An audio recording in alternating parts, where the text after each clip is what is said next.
دیکھو اللہ تمہیں یہاں تک اس لیے نہیں لایا تاکہ تم مایوس ہو کر ہمت ہار جاؤ۔ تمہیں کیا لگتا ہے کہ تم آج جہاں ہو وہاں بے وجہ ہو؟ تم خود یہاں تک نہیں پہنچے ہو بلکہ تمہیں یہاں تک لایا گیا ہے۔ تم نے بے شمار تکلیفیں آج اس مقام تک پہنچنے کے لیے برداشت کی ہیں۔ اتنا سفر طے کر لینے کے بعد آج جب منزل تمہارے سامنے کھڑی ہے تو تم کیوں ہار گئے ہو؟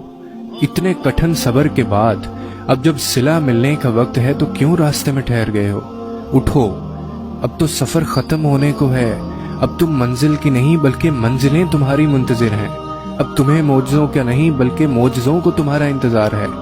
اب کن تمہاری ایک آخری دعا کا ارادہ باندھے ہوئے ہے کہ یہاں تم مانگو اور وہاں تمہیں منہ سے نکلی پہلی فریاد پر نواز دیا جائے۔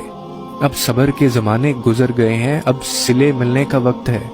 اب بات سسکنے کی نہیں رہی، اب قبولیت کا وقت ہے۔ اب مسافتیں ختم ہونے کو ہیں، اب آنسوؤں کے مسکراہٹوں میں بدلنے کا وقت ہے۔ کسی اور کا نہیں، اب یہ تمہارا وقت ہے۔ ہزاروں مایوس لوگوں میں سے اگر اس نے تمہیں دعا کی توفیق دی ہے تو پھر وہ کیسے تمہاری دعا کو رد کر سکتا ہے؟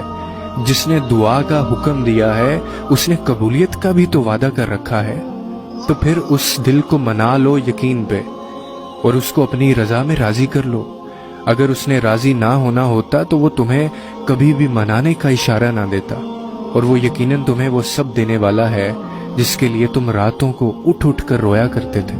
کبھی کبھار بس ایک ہی دعا سب بدلنے کے لیے کافی ہوتی ہے، خاص طور پہ تب جب کچھ بھی بدلنا دل کو ممکن نہیں لگتا۔